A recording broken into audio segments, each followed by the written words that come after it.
Hi, welcome back to the channel, and today I wanted to talk about my review of the DJI Osmo Nano. So I got this a couple of, probably 2 weeks ago. I brought it with me to Melbourne for a long weekend. Used only that camera, didn't bring any other camera, so that I could get a good feel of it on the use case that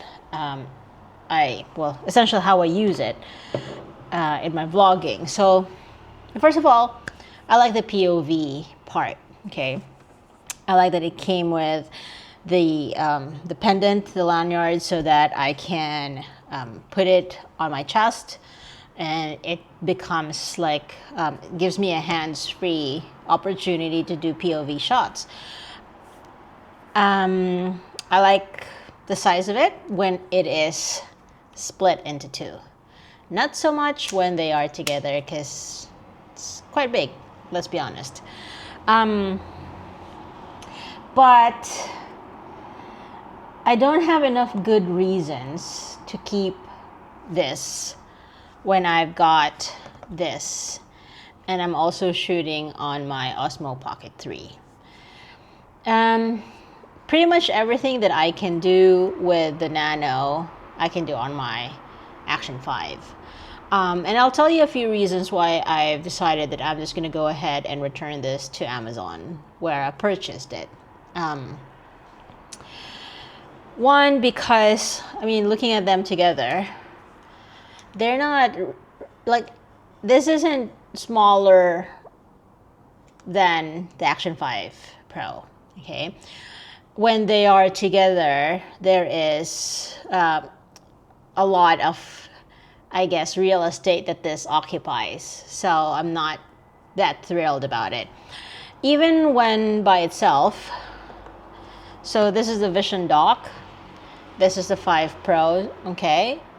Sure, it's smaller, it's thinner, it's probably more pocketable.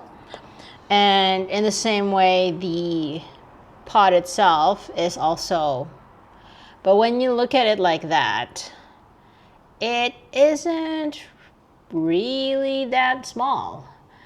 I had the Go 3S, which I sold before this came out, and that one is definitely smaller because it's about the size of my thumb, and I've got small hands. This one is about 2 fingers, like that. Yeah, so size-wise, I don't think it really is that much different. Weight-wise, probably, because this is like 118 grams, I think, and this by itself is like 52. Together, they're less than 100 grams, but still. I like the idea of the modular thing, but to be honest, I prefer the way the Insta360 Go Ultra and the Go 3S is, where it actually goes into the pod and you've got a pod that's about this size. That also had a flip-up screens to make it easier for you to frame yourself. Now, this, don't get me wrong, has got a pretty good size screen here. It's about the same size as the screen at the back of the Action 5 Pro, but it is one-sided. And so when I want to be able to see what I'm filming while also filming the other direction, I have to keep on switching this two up so that I can see it.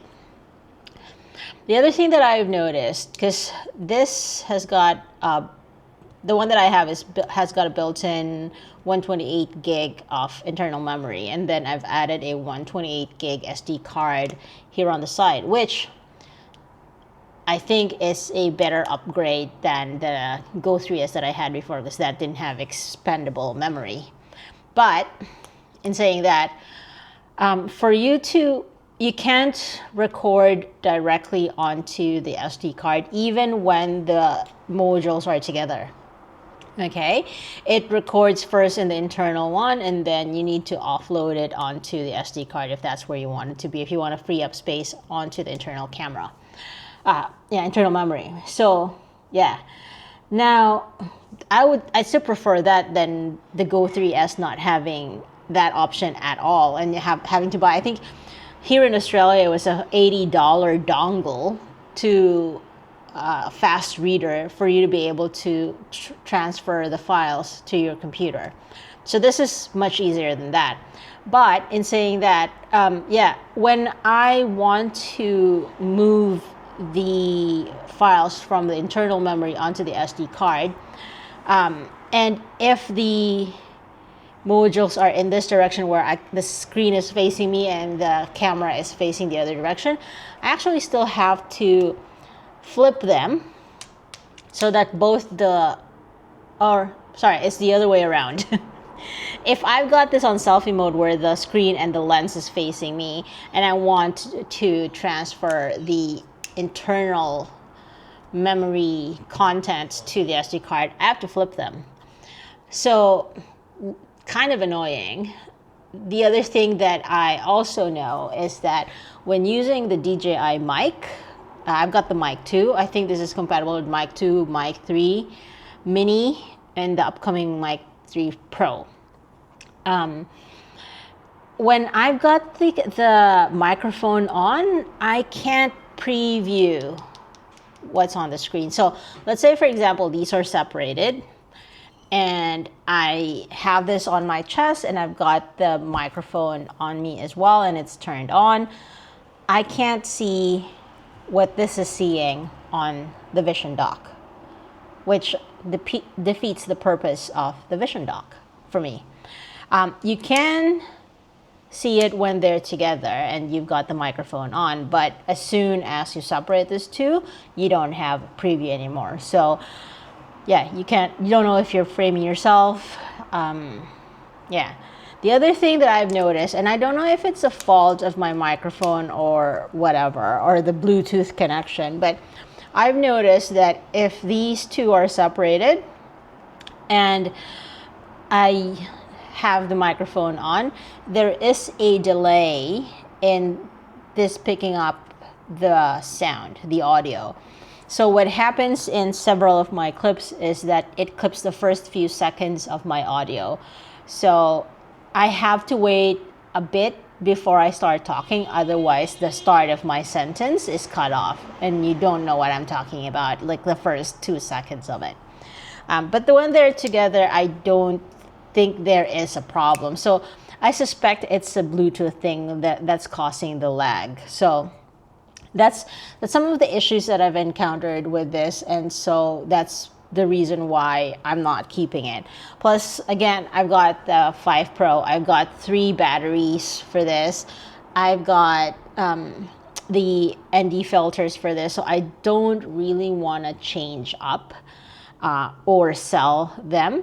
Plus, the other thing is this is fully waterproof, so if I wanted to go underwater, like go to the beach and use this, I can without the risk of it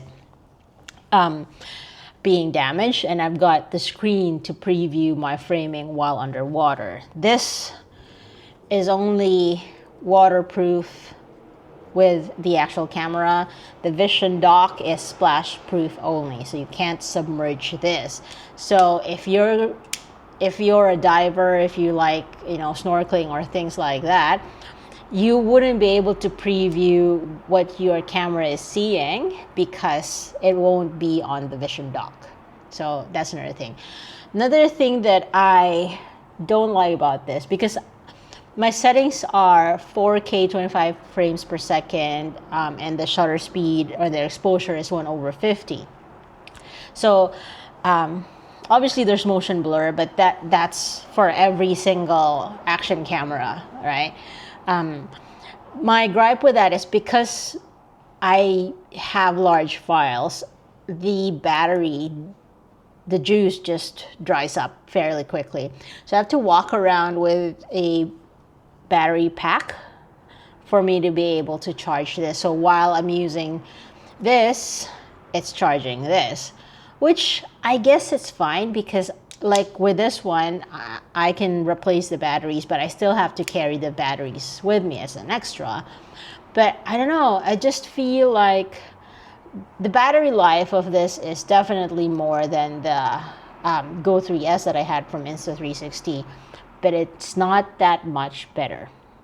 So I've found myself a whole day out. Actually, no, when I was in Melbourne, I'd be out in the morning and I would already need to sort of like charge the Vision Dock after the juice has been transferred onto this. And then I'd go back to the hotel, take a break, have a little siesta, and then while I'm having my siesta, charging both of these so that I will have enough juice when I go out at night. So that's kind of annoying.